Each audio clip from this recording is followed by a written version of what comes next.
Our founding fathers here in this country brought about the only true revolution that has ever taken place in man's history. Evolved the idea that you and I have within ourselves the God-given right and the ability to determine our own destiny.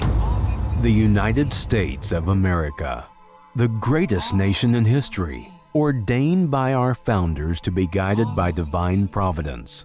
But today, we are witnessing the orchestrated disintegration of America.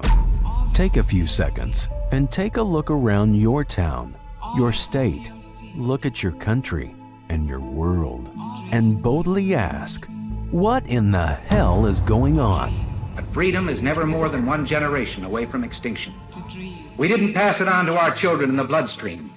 The only way they can inherit the freedom we have known is if we fight for it, protect it, defend it, and then hand it to them with the well-taught lessons of how they in their lifetime must do the same. Welcome to the podcast Project Third Eye Opened, where we dare to question with boldness the events that are unfolding around us that others won't. At the end of the day, it is we the people who will decide the destiny of the nation. Now, introducing your host, Tony L.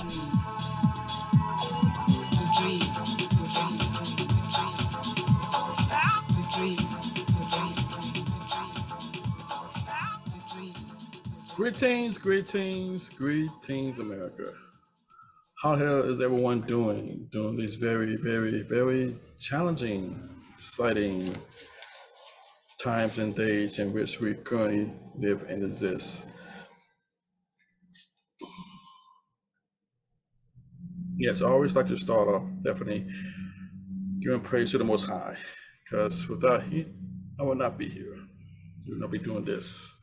I would not be in the greatest country on the planet. All the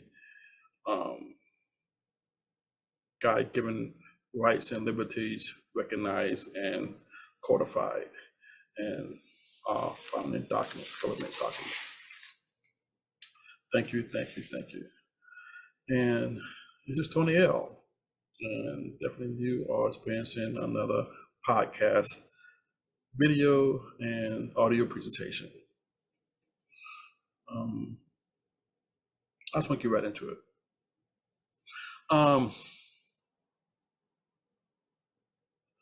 If y'all have listened to me for any period of time, and if you have visited my website, you will know that one of the key principles that I'm founding grounded this whole presentation and journey on is to try to remove the ignorance of people in this country, as many as I can, from understanding how good we have it here. I mean, God, we have it good here. And it's not by accident, nor is it something that can just exist within vacuum forever and ever. As Reagan said, freedom is not handed through the bloodstream. Like anything that grows healthy and prosper, it has to be nurtured. It has to be watered. It has to be trimmed every now and then. All these things are important to do for things to grow healthy for extended periods of time. I don't find at all we are doing this. And one of the things that people in this country are most lacking is financial literacy, economic literacy. And that's troubling in a country that's based on capitalism. And as I went through my last podcast, we do not know the difference between all economic form of government, that being American capitalism, compared to socialism and communism. That is at the root of a lot of our issues, particularly with the young people. They honestly believe a credit card is actually money. And they actually believe the commercials that that show people with American Express cards, going to the beach and living high on the hog through the illustration, but never shows the bill coming due. And that's basically where we are approaching quickly, the bill coming due. For so many Americans have lost the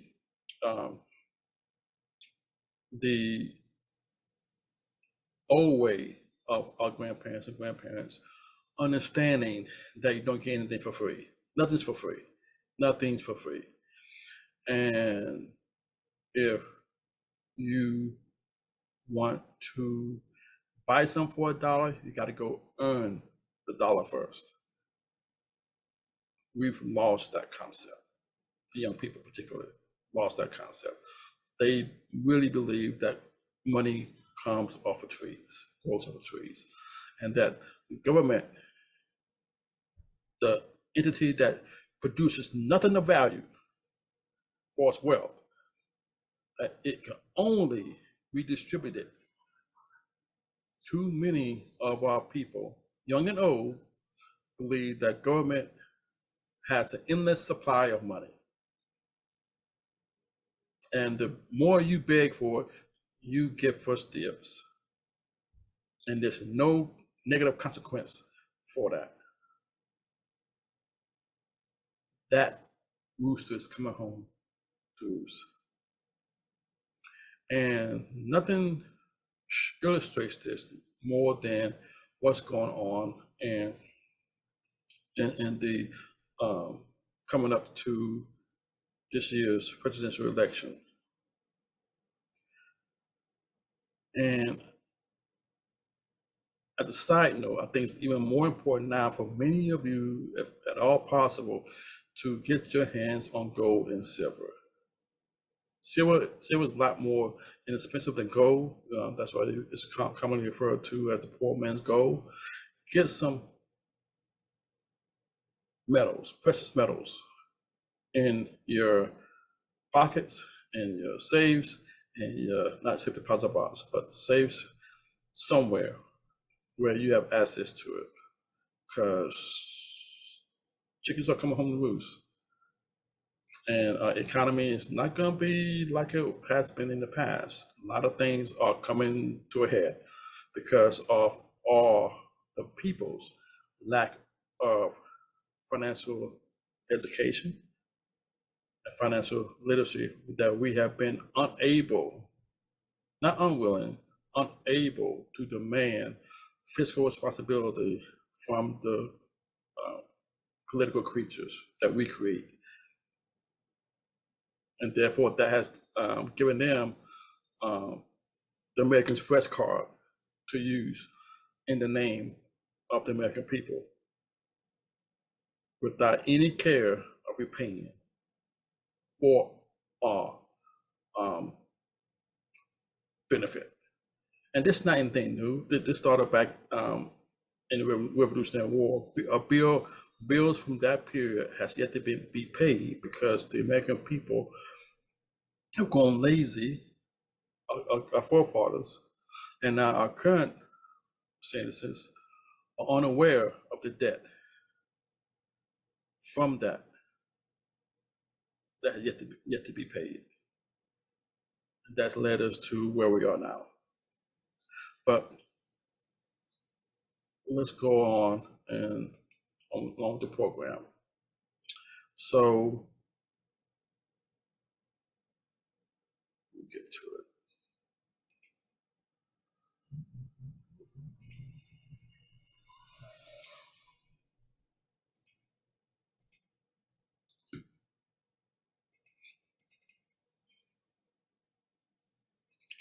So we have a recent report that came out, CNN Business, showing that new data shows U.S. job growth is far weaker than first reported. And what's crazy about this, because the media, the legacy media in particular, have this whole hog jumped into bed with the Democrat Party. They're not even trying to hide it anymore. And that is critically important to the American people who rely on supposed to be a free, unbiased press to give us the news, what is what, good, bad, or funky. But when the legacy media, that means ABC, CBS, CNN,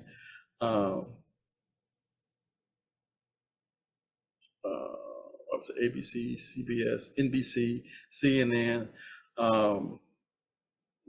Reuters, even the media news complex has completely jumped into the bed with one political party.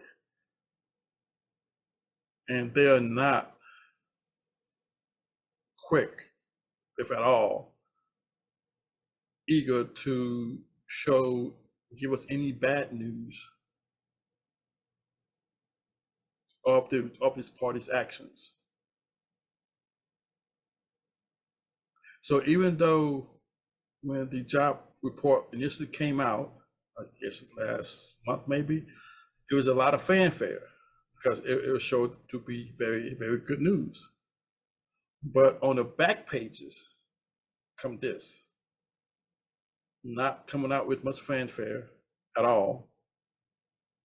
So if you are an avid citizen and you may get just the surface news, the news that's on the front pages, or shown initially when your favorite news program come on TV, you're not going to know of this.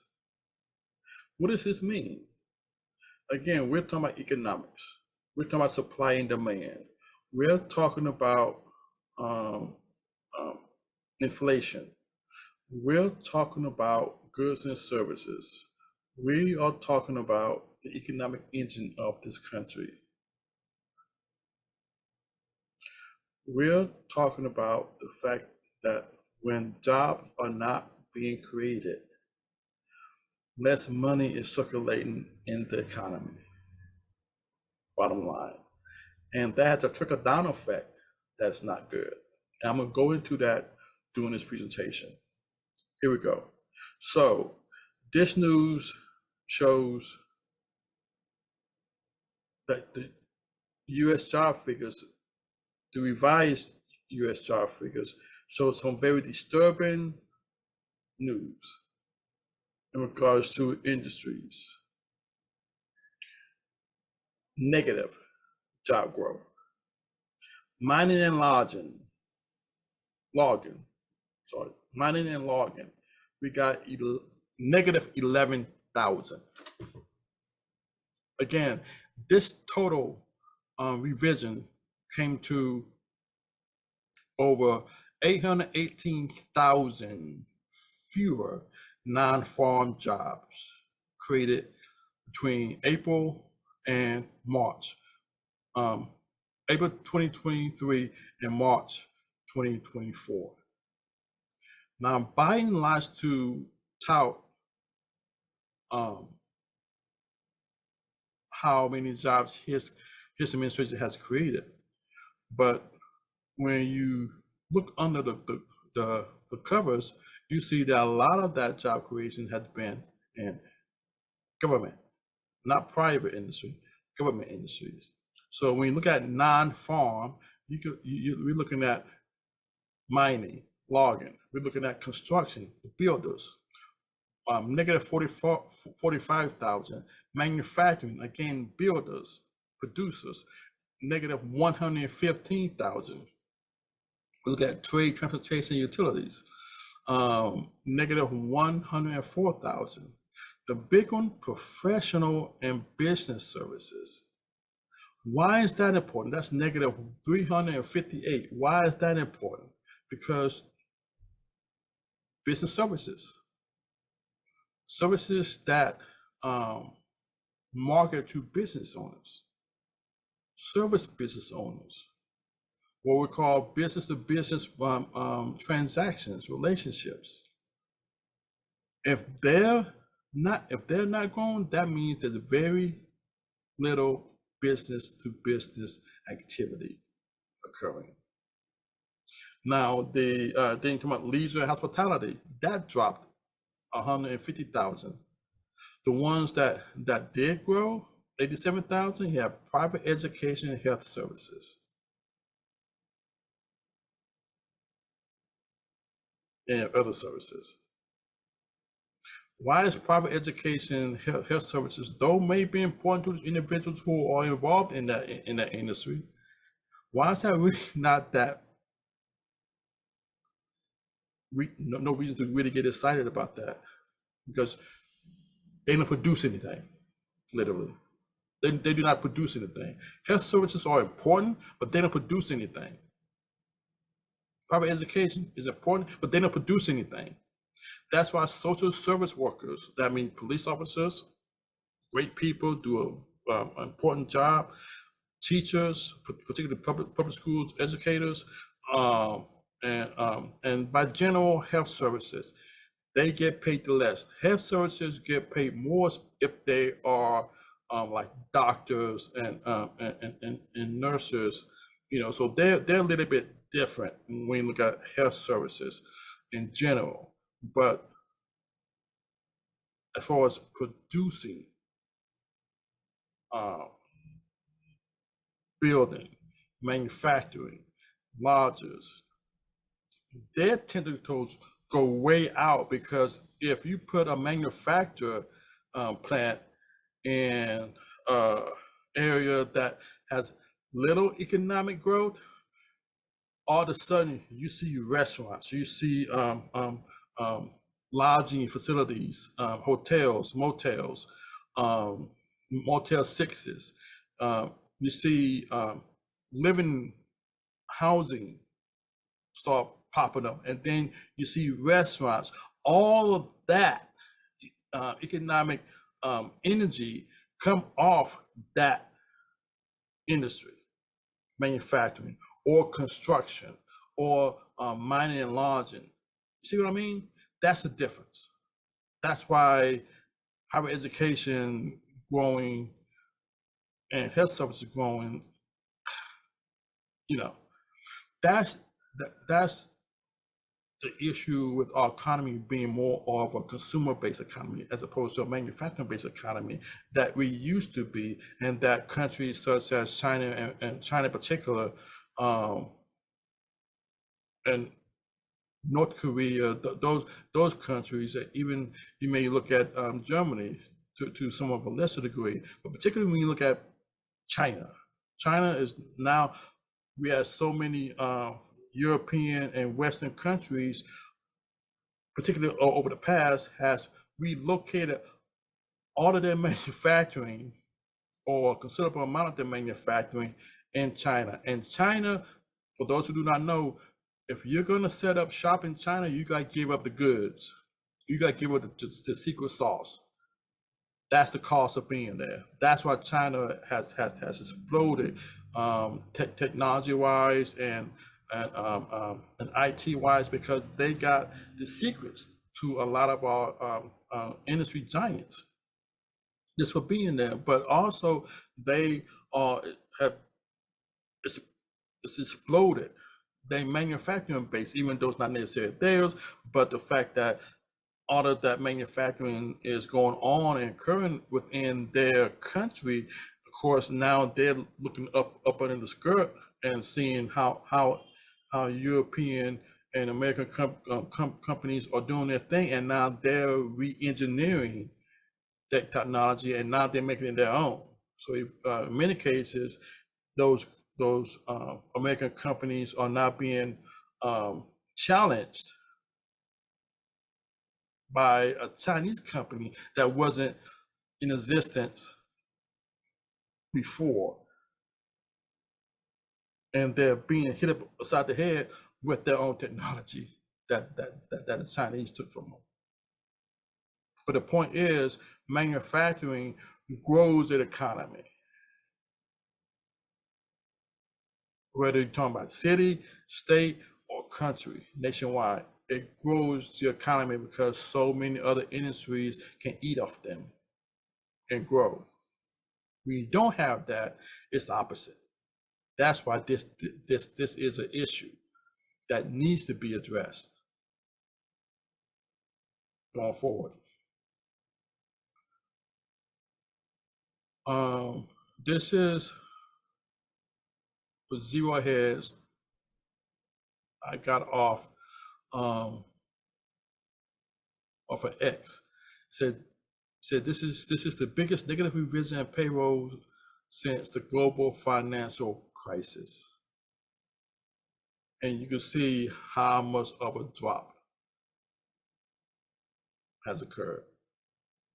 It's huge, huge, and nobody's really talking about it. Wonder why that is.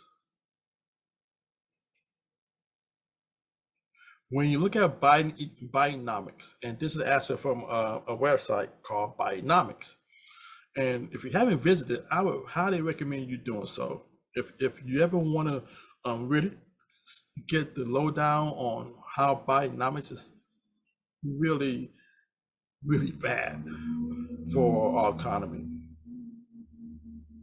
you would get the skippy on this at this on this site.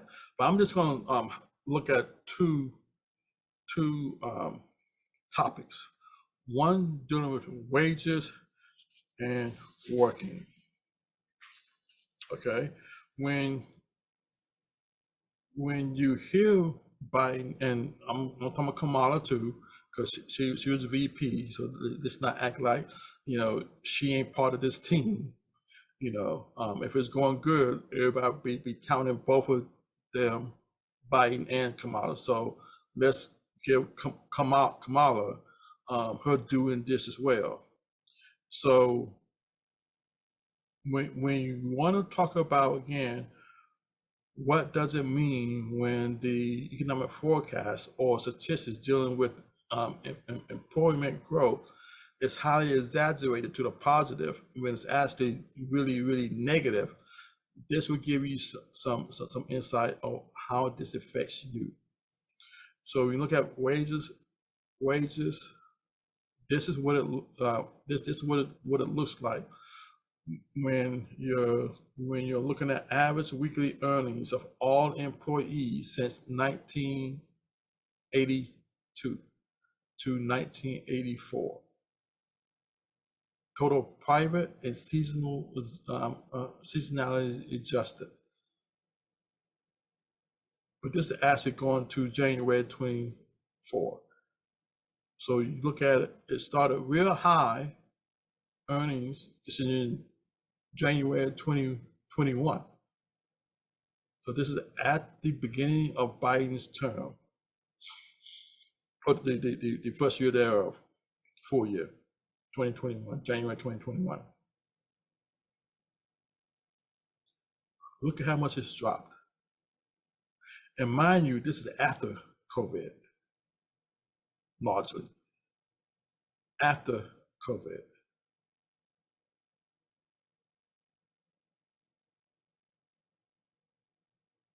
It ain't pretty. It ain't pretty. This is what people are taking home.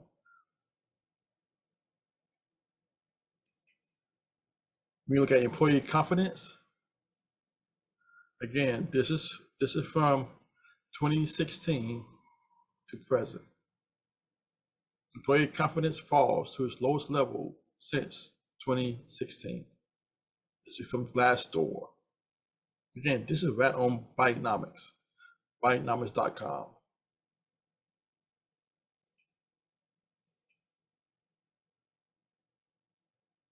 How many of you are aware of all of these layoffs?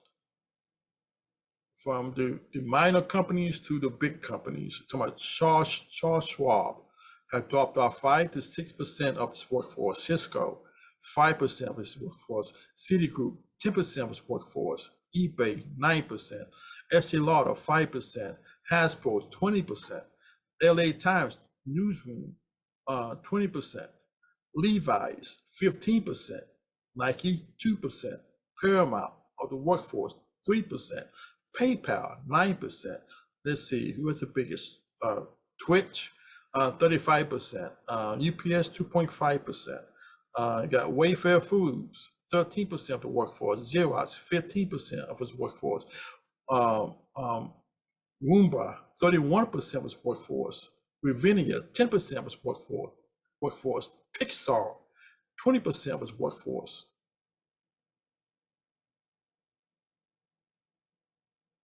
What's important with these layoffs is that we didn't hear these layoffs during Trump. You can say what you want to say about Trump's economy, and we're going to go into that. But during his presidency, we heard companies hiring. We heard about companies expanding.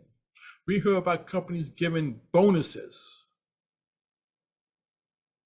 We heard about companies giving raises.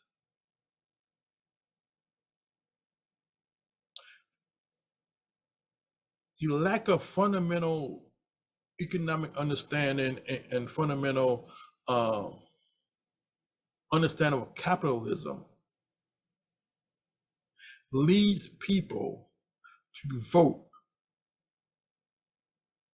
for people who deliver this.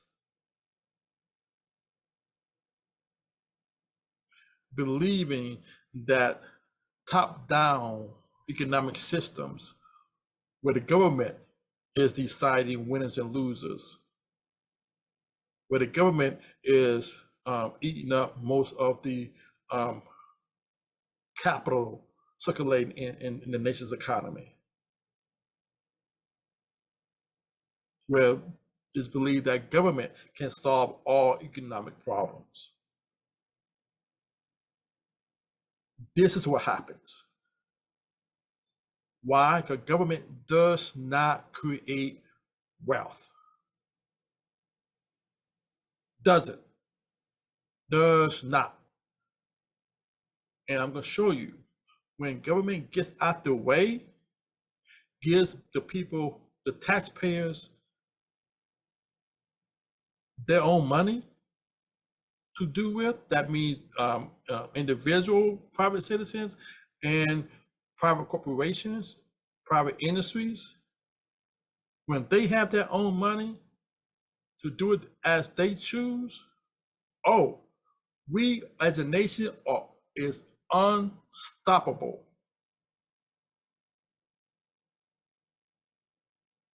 But that's what the Democrats and progressives don't want us to know. This is why our education is nothing as robust as it was in the 60s and prior. Particularly at the turn of the century, there's no resemblance of the education product compared to today from government schools. Not even close. The stupefying dumbing down of the US government education system can only be what it is today, done deliberately. I said it. There's no way that the US government education system can be as dysfunctional and retarded by accident, where people are graduating not knowing how to give out change at a register,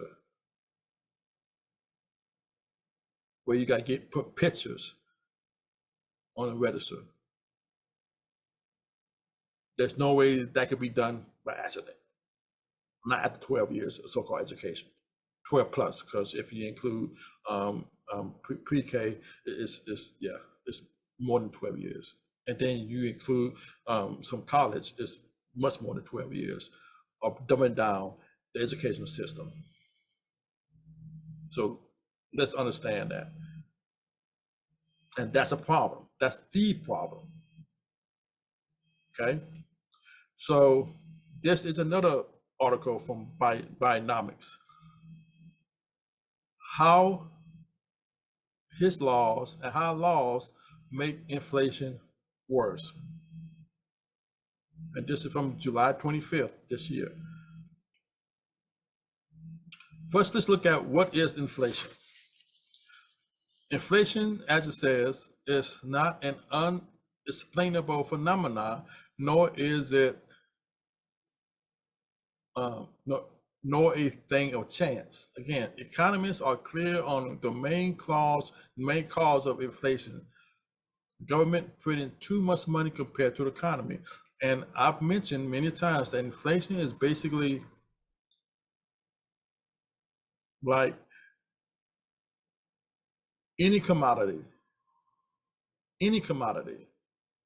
If you put too much of one commodity within a confined space or economy, the value of that commodity goes down. Whether you're talking about coal, whether you're talking about cat food, whether you talk about whatever, the more one product in circulation in one environment or economy, the value of that goes down. That's like having 10 gas stations within a block radius. They have to be in constant competition price-wise, and that price-wise minus collusion has to continue to go down until it reaches a point where the business owner can no longer make money. Subsequently, the opposite is true.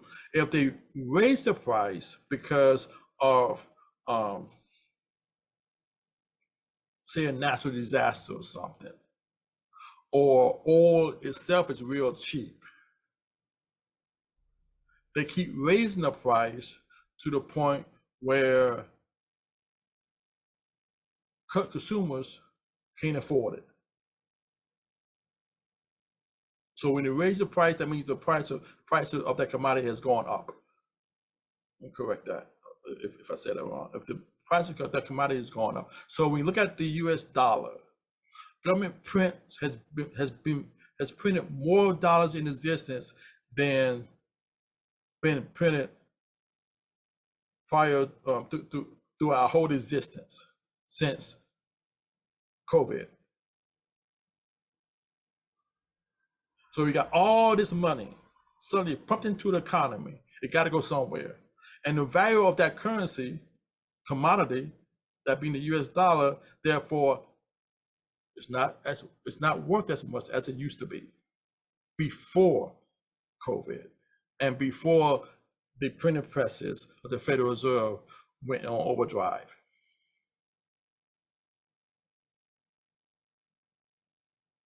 That's what has happened. Subsequently, since the commodity, that being the US dollar, is worth less, everything that commodity is used to purchase less.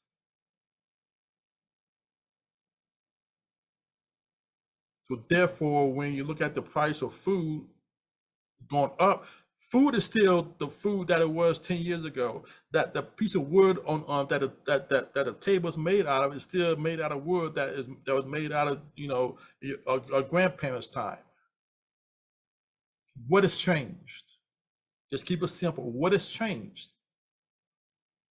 The commodity that purchased that table, that gallon of milk, that carton of eggs. That's what's changed. So by the government pumping so much money, dollars into the economy, it has brought down the value and purchasing power of that currency. That's why when you hear back in the day, and I've gone through this before, talking about money, that a vehicle back in the day that might have cost $2,500, that same vehicle now costs $25,000, $50,000. That same vehicle.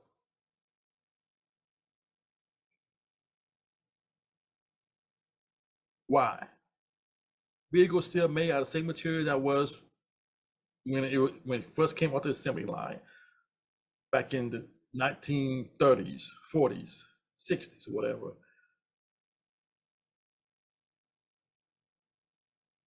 Now it costs 20 times more. And when you look at what something costs in 2019 compared to now, nothing's changed other than the fact that the dollar is worth a lot less. And it costs a lot more to either produce that same product or to get that product to us.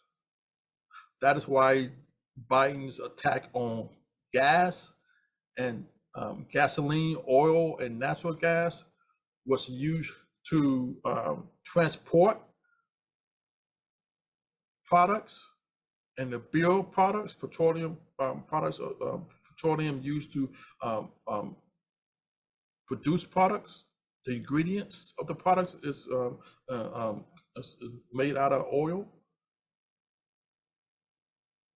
That one act to remove us as a country from being energy independent, from drilling oil, producing oil, competing with the Middle East and Russia, other oil producing countries, to make us an oil importer, have driven up the price of oil, everything dealing with oil, everything that moves on oil and gas through the roof.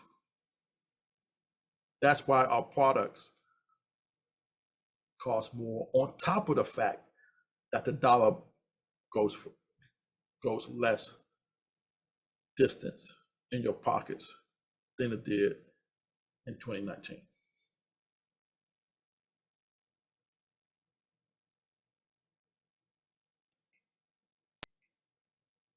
Here's some more examples. Again, COVID-19 spending was it tender for inflation, the piece of wood.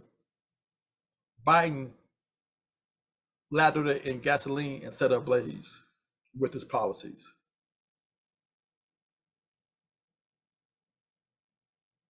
Here's one example. With the American Rescue Plan, passed in March 2021, that plan brought a $1.9 trillion deluge of new money that really didn't need into the economy that's already saturated, right? To make matters worse, it says the majority of the money, the 1.2 trillion, was spent within a very few months, opening the gates to a flood of fresh minute US dollars that inflated the prices to record levels. Supply and demand. Supply and demand. So it didn't curb inflation, it made inflation worse. Because you have more dollars chasing fewer products because it costs more for the producer to produce those products than it did the day before. Not rocket science.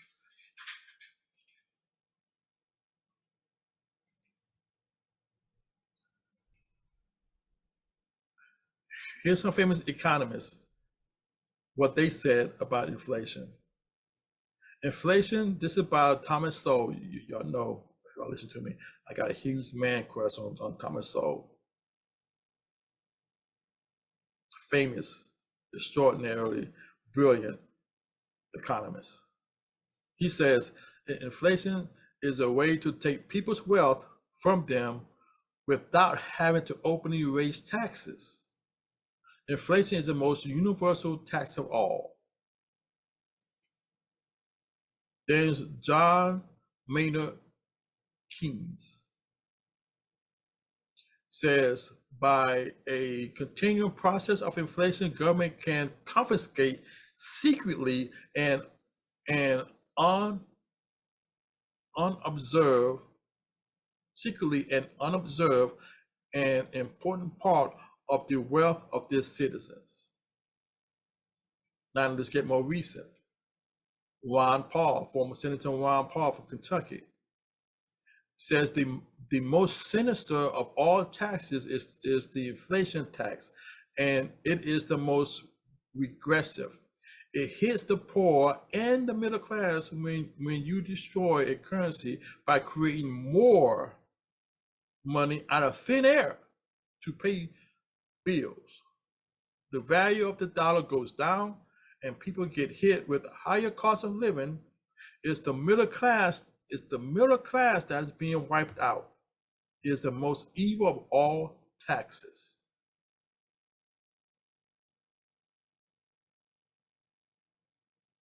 Most evil of all taxes. Because again, it is a tax. Inflation is a tax. It's a silent tax. It's an invisible tax. But it's a tax nonetheless because your dollar goes less, buys less. And for those on the lower income ladder, it hits them even more because now they gotta go get gig jobs. They gotta go get 3 additional jobs just to maintain.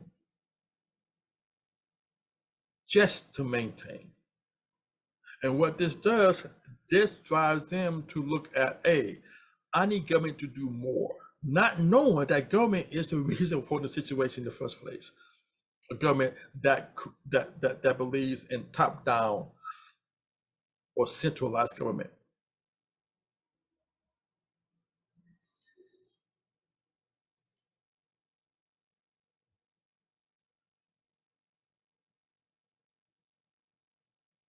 So when you talk about Kamala, where does she stand? The corporate media doesn't seem to be too hyper curious about what are the positions of who may be the next president of the United States. Hopefully not. But have you ever experienced a news community being so disinterested to know what are the policies of someone who's running for president? I haven't. But yet here we are.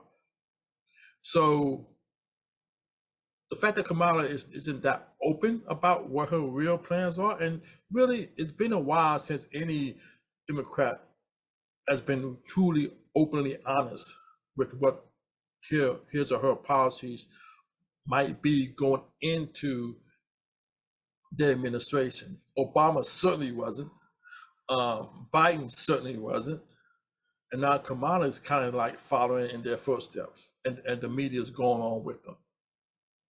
Okay, so the Tax Foundation, has some idea simply based on what Kamala has said in the past. So this is what she said during her 2021 campaign. All right, and she's a senator from California, and you know what a dumpster fire economically California is. So you can expect more of the same attitude when it comes to economics from this person, anyone coming from that environment. So here are a couple of points. Raising the top marginal income tax rate from or the top 1% to almost 40%. Okay. If you are, first of all, the thing that needs to be really understood. Kamala is part of that 1%, if not pretty close. Obama's the same way, Clinton's for sure, Obama's for sure, Oprah Winfrey, all those people are part of that 1%. So why are they voting for these people? Because they got tax preparers that make them immune to this tax. You got to understand that they're not doing this to hammer themselves. So you best believe that they got a way out, that they got a back door, that they're not letting the average American know about. I think that needs to be understood. So she's looking to tax the top marginal rate of the 1%ers to almost 40%. They're not paying that. If that was to come into reality, they're not paying that. Okay, but that's what she wants to believe. And if they are going to pay that, they're not paying that. People at the bottom half would be paying it, because they will be putting their money in other jurisdictions outside the United States, because they're going to make their money. They're not in the business of losing money. Believe that. But by them putting their money in other economies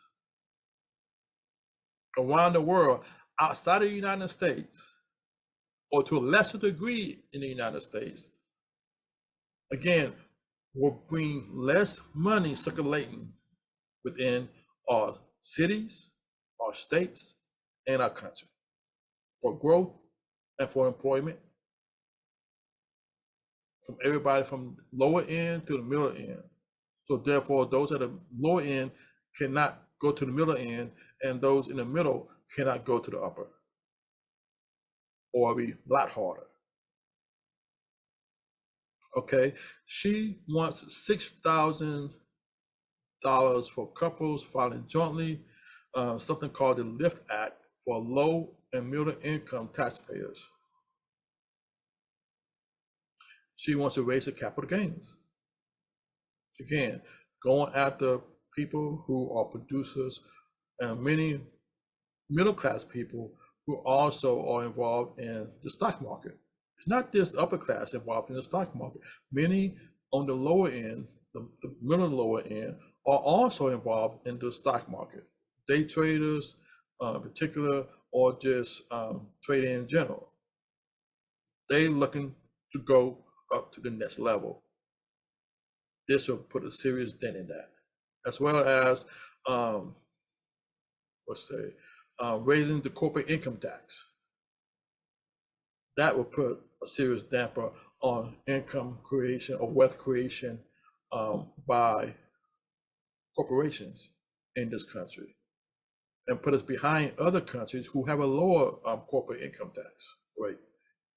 That's one of the things that Trump saw in his tax plan, was to lower business, the cost of doing business by U.S. corporations, and to make the country a lot more palatable for international corporations to relocate here and do business here, and also bring their dollars here. See how this works? It's cyclical. What else? This was a good one. Providing $2,000 per person per month for pandemic relief in mid-20. Okay, that might have passed already. Okay, I think that's pretty much relative. Okay, all right. What else? So, okay.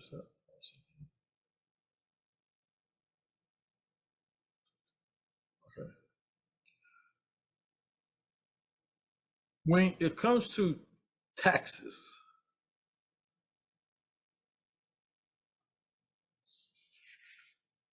what has history shown? The benefit of tax cuts, both on the overall economy and individual pocketbooks.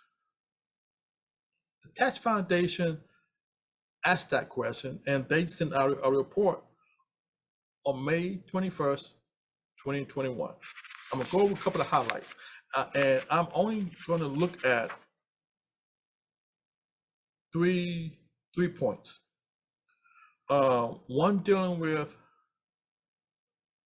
how tax cuts affect the overall economic growth in regards to government spending and monetary policy, but also I'm going to look at how tax cuts affect individuals, And then I'm also looking at how tax cuts in the past have affected other countries, like in Europe. Okay, and let's just see. Here's one.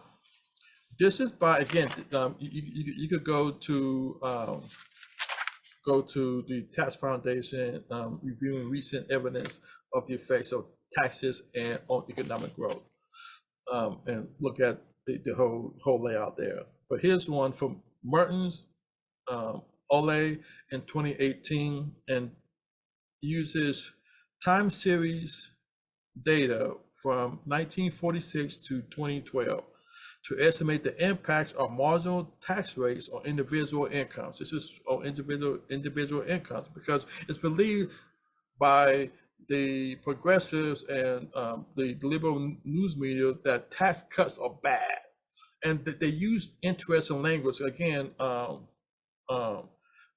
it said, like, if you control the language, you control the masses. So they use a lot of word gymnastics, double speak, to confuse listeners, you and I. But you got to understand, when they say that tax cuts hurt because government is getting less, so therefore it's a bad thing. So anything that hurts government getting into the taxpayers' pockets is a bad thing. So government loses, so therefore we lose, so it's a bad thing. But me having more of my money is never a bad thing for me. And you will see it's not a bad thing for the economy as a whole, across the board. Okay, so this is one economist, or two economists, talking about between 1946 to 2012, how tax cuts impact the marginal rates on individual income. Says they found that marginal rate cuts led to both increase in real GDP and declines in unemployment. A 1% point 1 percentage point decrease in the tax rate increases real GDP by 0.78% over 3 quarters. By the third year after the tax change, importantly, they find that changes in income following a tax change are responsible or responsive to the marginal rate change, regardless of the change in the average tax rate. This illustrates that the positive GDP changes the authors find are the response to changes in the incentives, rather than due to an increased aggregated demand through the consumption channel. Cuts in tax rates for the top 1% also have positive impacts on other income groups. Consistent with a supply side narrative of how reductions in top marginal rates can increase incomes on other groups over time. However, tax cuts for the top 1% do increase inequality. Of course it does. And this is something that goes back in my time to Ronald Reagan, supply side economics. Everybody's, poo-pooing supply side economics. It makes sense. Not across the board, because people are different. They're individuals. They can handle their money differently than maybe someone else would. But overall, when you look at, ask the question, when does a poor person hire anybody? I'll wait. Never. So does not make sense to incentivize people who do hire people to have more at their disposal, more money at their disposal to hire more people, to build more facilities, to expand, to reinvest. That only makes sense. So anything go contrary to that causes them more economic strife, government imposing more burdens on their ability to create wealth, to grow their business, and to create wealth, not just for us, but more importantly for them. Because businesses are in business to do business and to feed their family first. We need to understand that businesses are not opening the doors to create jobs. That's a byproduct. Again, that goes back to simple understanding of economics and how capitalism works. Okay, so let's look at another example. This is by Zidar, and this is from 2019. He examines the impact of federal tax burdens on economic growth and labor supply across different income groups and states from 1950 to 2011. He finds positive impact of tax cuts on economic growth following 2 years after the change in policy, but finds that tax cuts for low and moderate income taxpayers affect growth more than tax cuts for higher income taxpayers. The paper finds that a 1% of state GDP tax decrease from the bottom 90% of earners increases state GDP by 6.6%. Looking at labor supply effects in particular, he finds that a 1% of state GDP decrease increases labor force participation for the bottom 90% of earners by 3.5% percentage points, and hours worked by 2%. He does not find any significant impact on labor participation rates, hours worked, or GDP growth from the top 10% of earners from a similarly sized tax change, somewhat in contrast to the results found in Mertens Olay in 2018, which I just referenced.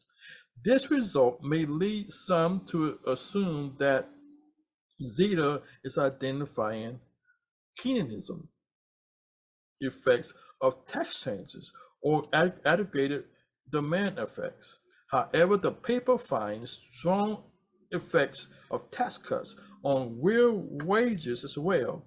As Zeta notes, the increases in real wages suggest that supply side responses are important and may exceed demand side responses to changes for the bottom 90%. Additionally, some may go further to argue that this paper shows that tax cuts for top earners have no impact on growth. However, this paper unlocks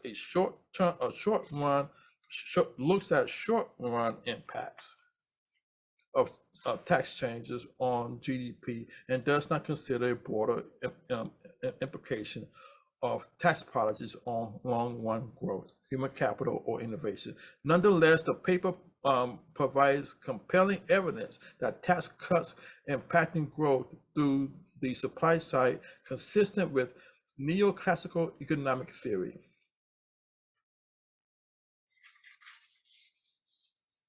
So tax cuts don't work? Why is it that every year before the school year starts, many states eliminate or greatly reduce tax cuts, state tax cuts, sales taxes, in particular, on anything dealing with school? If tax cuts don't matter, it's not important, why do many people decide what state they're going to live in based on the tax rate of that state? Have you looked at the drain or population from high states such as California, New York, Chicago, Connecticut, to states in the South or in red states? That's not something that you need to pay attention to. Taxes don't work right.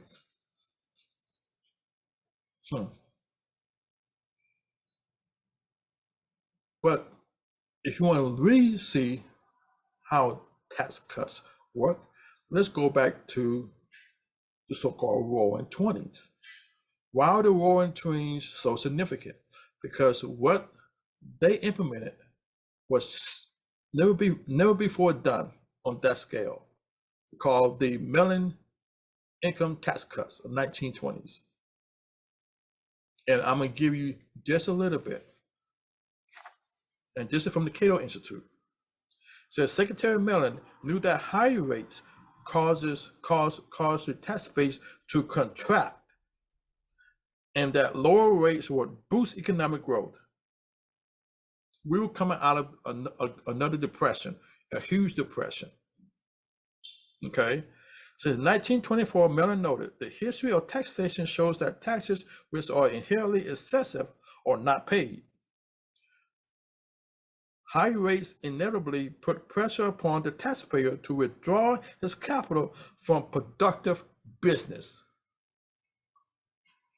He received strong support from President Coolidge, who argued that the wise and correct course to follow in taxation and all other economic legislation is not to destroy those who have already secured success, but to create conditions under which everyone will have a better chance to be successful. The overall conclusion says that the tax cuts allowed the U.S. economy to grow rapidly during the mid to late 1920s. Between 1922 and 1929, real gross national product grew at an annual rate of 4.7%, and the unemployment rate fell from 6.7% to 3.2%. The Mellon tax cuts restored incentives to work, save, and invest, and discouraged the use of tax shelters. The rising tide of strong economic growth lifted all boats. At the top end, total income grew as a result of many more people becoming prosperous, rather than fixed number of high earners getting greatly richer. For example, between 1922 to 1928, the average income reported on tax returns of those earning more than $100,000 increased 15%. But the number of taxpayers in that group almost quadrupled. During the same period, the number of taxpayers earning between $10,000 to $100,000 increased 84%, while the number reporting income less than $10,000 fell.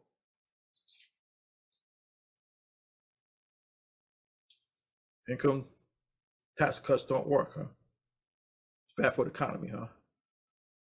No one knows how to get out of this economic malaise. No one knows how to grow the economy. Everybody wants to ignore what Trump did and other presidents when they cut taxes. Huh.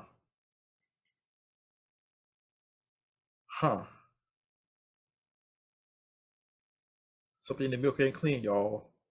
Something in the milk is not clean. Moving forward. So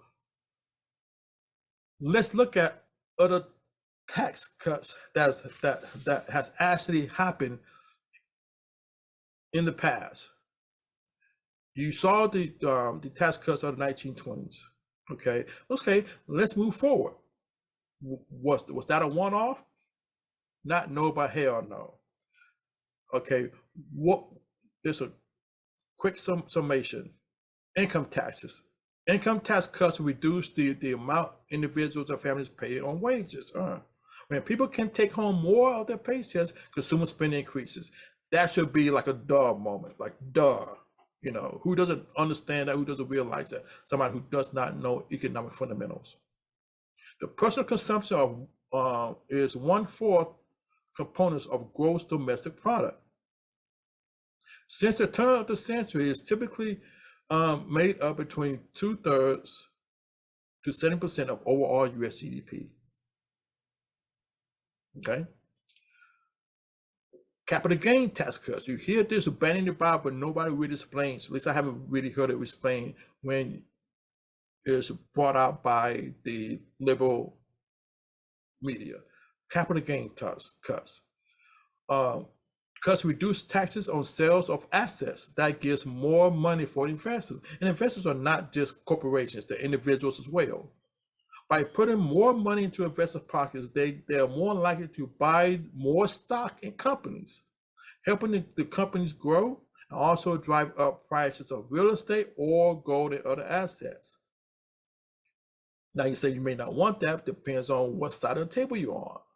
But all of that economic growth is positive for the overall economy because you got more people doing more business and putting more money into economy, and other ancillary businesses also benefit from it.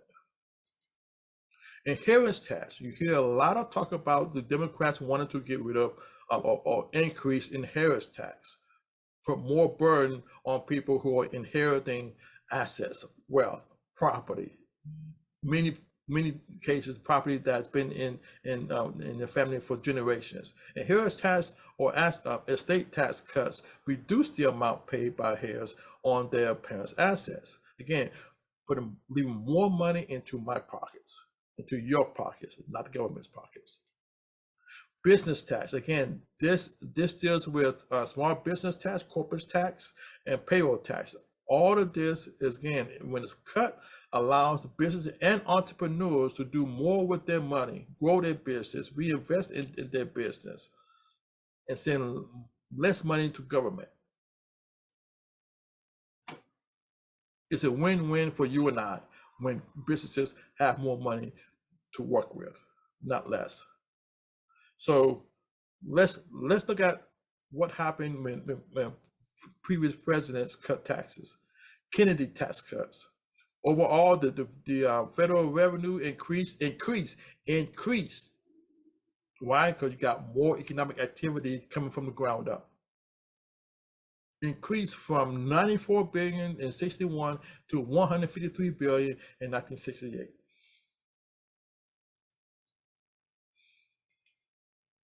Reagan tax cuts. In 1988, Reagan cut the corporate tax from a rate of 48% to 34%. It says in 1982, Reagan cut the top income tax rate from 70% to 50%. The economy experienced a GDP growth in the years that followed. 83, 4.6%. 84, 7.2%. 85, 4.2% growth. Bush tax cuts. Let's see. The government cut the top tax income rate from 39.6% to 35%. He also reduced the top rate on long-term capital gains from 20% to 15%, and reduced the top dividend tax rate from 38.6% to 15%. His tax cuts boost the economy in the short term. 02, 1.7%. 03, 2.9%. 04, 3.8%. 05, 3.5%. And then the Obama tax cuts. You got to understand, this is also, I believe, the Congress was Republican. I believe, I'm not sure. I know at one point it flipped. So in 09, Congress passed $7.8 billion American Recovery and Reinvestment Act of 2009 that had 288 billion in tax cuts and incentives. These tax cuts included a reduction in income tax of individuals of $400 and $800 for couples. Enhanced child tax credits for earned income tax credits. Cut the payroll tax 2%, up to $10,000 for families putting a child through college. Healthcare tax credits. The Great Recession ended in 09. It says the economy grew. In 2010, 2.6%. 2011, 1.6%. 2012, 2.2%. Growing after tax cuts. And then come the Trump tax cuts. The Trump Tax Cuts Job Act of 2017. The GDP grew at a rate of 0.1% in 2018, but fell below in 2017 levels below the 2017 levels in 2019 and 2020 GDP sharply declined. We can understand that was during COVID period. But what's more important, what's going to happen when the Trump tax cuts expire next year? Nobody's talking about that. In short, everything is going to revert back to what the rates were in 2017. So if you look at here, this is 2017, rates got cut, and this is what everybody has been living under since 2017. And if his tax cuts aren't extended, now rates could go back up. Therefore, it's going to be comparable to the largest tax increase that any of us have ever seen. Yes, it is about economics. Everything's about economics. Everything is about economics. Nothing government does or anybody does is simply for the warm and fuzzy. If it's not benefiting government economically, it's impacting government economically. If it's not benefiting the private industry economically, it's costing them money. Everything runs on economics. Supply and demand, pluses and minuses, revenue or bill, asset or non-asset. It doesn't get any more simpler than that. And the choices that we make this year, what the U.S. voters, who the U.S. voters choose to be the next U.S. president, make their own decision. Pick someone who believes big government is the answer for all our ills and want to put more tax burden on the taxpayers and think they're not going to be negatively impacted. They are in for a rude awakening. We need to learn from our history and demand appropriate actions to settle all debts owed by this government to get us all in a more prosperous position going into our future.